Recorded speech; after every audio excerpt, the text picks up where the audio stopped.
Hey there, ladies and gents, and welcome back to Mario and Luigi Superstar Saga. So, I actually haven't played this since I did the second video. I won't say forgot, but like, I was trying to start up a couple of other series. There's one more visual novel series I'm about to start up as well. Another game that I started on my previous channel, but you know, that died, so I couldn't really continue on with it. But I'll continue on with that one as well, because you know, I'm interested to see how that one goes. Technically, the style of that game, there's actually two that I started but didn't really complete. But whatever, you'll see that probably sometime. This video was recorded on the 26th, so I don't know, maybe like the 30th or some bullshit. Whenever I feel like editing and recording it. But either way, ladies and gents, welcome back to my Luigi Superstar Saga. So last time, we crash landed in this strange place. I'm pretty sure we are in the Bean Kingdom, if not like, you know, far away from the, I don't know, the Badlands of the Bean Kingdom or some bullshit. By the way, Bean Kingdom never existed beforehand. You know, we never gone there in Mario RPG or some bullshit. This is the first time we've ever heard of this. It's just very weird that for whatever reason, you know, some random bitch comes out of nowhere. Hey, I'm taking Princess Peach's voice. What type of sense does that make? How exactly does this help you? Oh, you know, this is really cool. I want to take, you know, down Princess Peach. Alright, how are we gonna do that? Steal her voice. What? You don't want to kidnap her? No, steal her voice. We literally just walked in the door. We could just assassinate her right here. No. The voice. That's that right there. That's where the money is. You take the bitch's voice. And then we rule the world. How we rule the world? Shut up and do the voice thing. Alright, fine. Just do the voice thing. But either way, we crash landed. We're now just controlling Mario and Luigi. I've said that like 20 times already. And one of the main reasons for me not really recording this is, for the most part, due to the fact that I wasn't sure of how I was gonna like handle the random battles. Well, they're not random battles because you can actually see the enemies on screen. It's kind of like in Tales of Symphonia when you see the enemies and while you're in the world map, or Tales of Killia, or actually any of the other recent Tales games. You just look at them, you see the enemies walking around, you choose whether or not you want to fight them, or you can just run away from them. And I wasn't sure whether or not I was just going to cut them out, cut out every battle that I do that didn't involve a new enemy, or if I was just going to show them all and just say fuck it. I just kind of just decided to only start cutting stuff out when I get lost, actually, because I don't remember much about this game. I never beat it. I remember saying this, I think, in the first part, but I never beat this game when I was younger. Never whatsoever. And because of that, I only know how to get to a certain bits and pieces of it. Like, there are some things I remember, and then at some point when we get to like way in the late game, I won't have any clue of where to go and what I'm supposed to be doing. I'm gonna be missing a ton of secret shit that probably is in the game. All that jazz. But when that happens, we'll get to it, and I'll start editing things whenever things get a little bit too tedious, or if I'm dying to a boss a lot or something like that. Either who, we're at the border right now because, yeah, and these assholes are, you know, in our way, saying we have to do the border jump in order to, you know, move on. And, we're asking us, you know, if we want to do it, so yeah, we're gonna do it. Basically, you remember playing that one jump rope type game as a kid where you just have the rope on the ground and then you jump over it as your friends, you know, do this type of shit? Yeah, remember playing this as a kid, probably? Yeah, you probably didn't play this. I remember playing this in gym a lot. But either way, all you have to do is just jump over the rope and do it until that flag reaches the top there. Also, the song that was playing, I think it's still playing right now because I'm talking over it, I can't really hear much of it. Yeah, it is playing. The song that's playing right now is a nice little homage to the original, you know, with the flagpole and all that shit. But either way, all you have to do is just keep jumping over and you'll win. You could do this, I think, a total of, I want to say at least 3 to 5 times? I'm not entirely sure. But you can keep doing it back and forth, and I think you get something when you finally complete it. I'll do that off screen before we have to move on to the main part of the game. Yeah, we're still kind of in the tutorial area, because there's still a bunch of shit that they're going to be teaching us when it comes down to, like, battle systems and all that stuff. But hey, for being the first people ever to do this, yes, Mario and Luigi are the first people to ever complete that thing. We get a map. I mean, they probably had like a concession stand, you know, full of those damn things and decided to give us a free. That map is probably like, I don't know, $5 or something. But hey, we got a free map, that's pretty cool. So we just press that's the start button. We press the select button and we go right down, we can see the Bean Kingdom map. And this is where it is. You press A to look at where we are, and right now we're in Stardust Fields. So that's pretty nice. Alrighty then, here's a warp pipe. It warps you. I mean, that's what a warp pipe does, ladies and gents. It's nothing really too important. So, now let's go down here, and we have these little spikes. If you jump on them, nothing happens. You don't even lose health, by the way. So, Mario has 12 health right now. You jump on that, and he still has 12 health. It's really just kind of like a minor inconvenience, because if either of them jump on it, like I'm showing off right now, mainly because I'm not doing that on purpose, by the way. That was me being dumb. But if that happens, then you'll just be moved back. Minor inconvenience, you know, nothing really too terrible. I don't think many of the stage stages actually in this game will actually hurt you. I'm pretty sure the only thing that can actually hurt you in the game involve the enemies. Like these guys. Let's kill them. Oh no, I think Luigi got hit. Yeah, he did. And he fell. Sweet. So if you're jumping and one of your characters ends up missing, basically if you have Luigi in the front and Mario ends up not, and you end up missing, and one of the other characters jump up for either Mario or Luigi, you know, they'll just fall down, and they'll have the turn taken away. See, he just got hit. Because I'm bad. But either way, there's still a little bit of extra mechanics to go around here. We're gonna be learning a couple of new things. Hopefully why am I... Come on now. I'm not timing jumps correctly and shit. Oh man, this is gonna be a long playthrough, ladies and gents. Oh my god, are you kidding me? That totally hit. I hit the cheek. I stepped on his cheek. Come on, man. That should totally count. Alright, well, whatever. Yeah, so I'm gonna try my best to, you know, go through these battles relatively quickly and or find something to talk about. Like, I'll probably say something then. Oh my god, are you kidding me? Why am I so bad at this? Why? There has to be, like, a logical reason for me sucking this hard. Is it my timing? I think it's my timing. Alright, here we go. Anyway, alright, here we go, Luigi. Yeah, you did it. I did it this time, guys. Totally cool. But either way, we can kill these guys. I'm pretty sure they won't respawn. It takes a little. The respawn rate for the enemies in this game are kind of weird.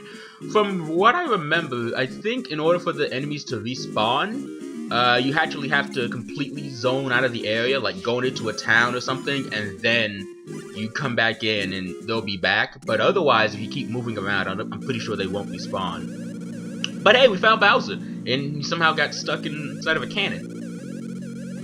I mean, it's not my fault that you're fat, Bowser. I don't know how you guys. How did you get stuck in a cannon? What type of sense does that make? And ew, look at this dude.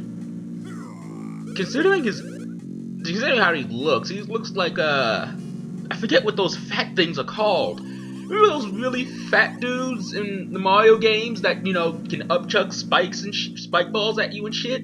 I forget what those things are called, but I'm pretty sure that's what this guy is. And if that's the case, he works for Bowser, I'm pretty sure. Or at least his kind work for Bowser. Does that sound racist?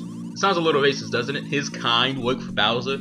I'm not really sure. But either way, he's extorting us right now because, well, Bowser's a fat fuck and we need to, you know... He apparently is the only one knows the only way of getting him out.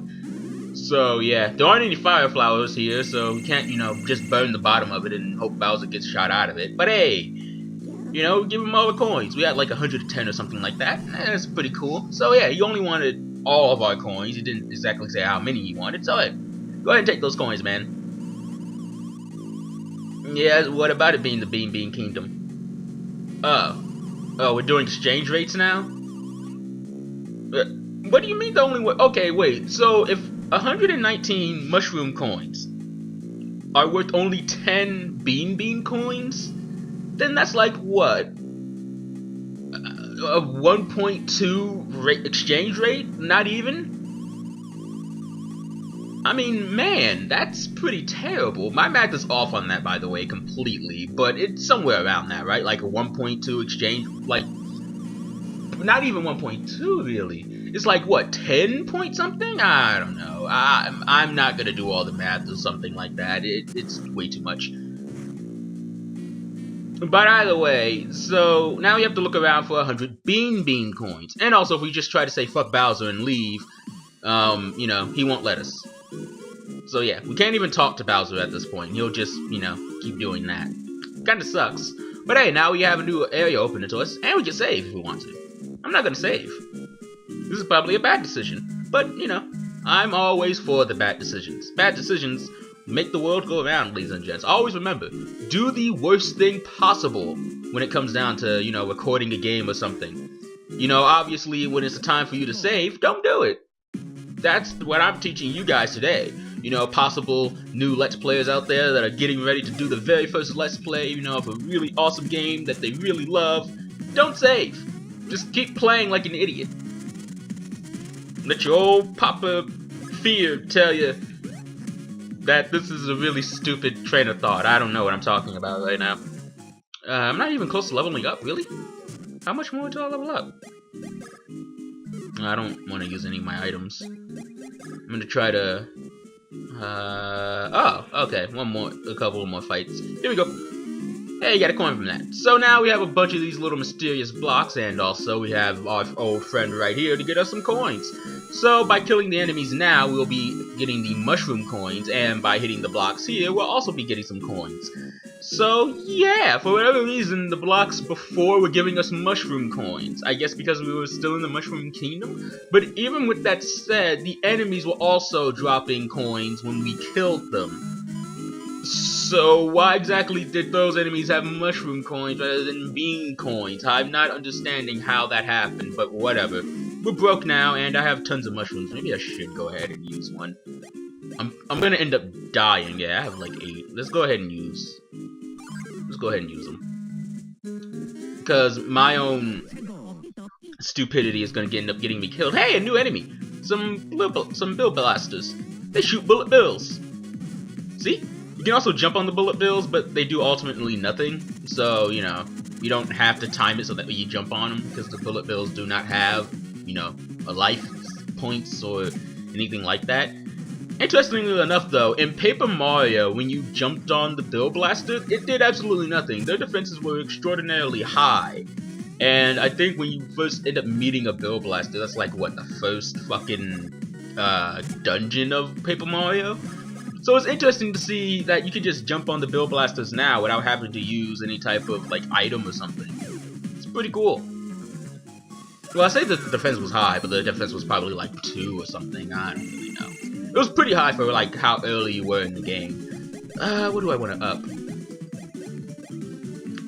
I'm a type of guy that just tries to up as much power, generally. Like, once again, I don't know if there's, like, a system in this game like there was in, Mario RPG, where, you know, if you upgrade certain when you level up and you upgrade certain things at certain points in time in correlation with your level up, you'll get like a bonus. I don't know if that's the case with this, but for the most part, what I like to do is generally up my overall power, HP, and stash. Those are the ones I usually upgrade. Sometimes I upgrade defense and BP, but it's usually not that often. So I'm just gonna go ahead and upgrade power this time around. And oh yeah, I got the 3. Totally planned that out, ladies and gents. Totally planned that out. Was not on accident. Here we go. Let's go up these stairs and kill this fucker. Let's kill this fucker first because, you know, he sucks. Ooh, very nice. Very nice right there. See, that right there is power. Power. That's where you upgrade. That's why I upgrade power. I just like having that extra bit of strength, you know? It's easier to kill these fuckers and all that jazz. For Luigi, it's kind of the same thing, but there are times where... Mainly because his defense upgrades a lot better than Mario's, and so does his power. So there are times where I generally just try to focus on his stash, because I'm pretty sure that involves, like, my discount in the shops as well as my critical hit rate. I could be wrong. But the bad thing about Luigi is that he's actually slower than Mario. So things I usually like to upgrade when it comes down to Luigi are speed, stash, and power. Every now and again, BP and HP. I don't really touch his defense because his defense upgrades a lot better than Mario's does. But once again, I'm gonna go with power. Let me get that 3. Let me get that 3.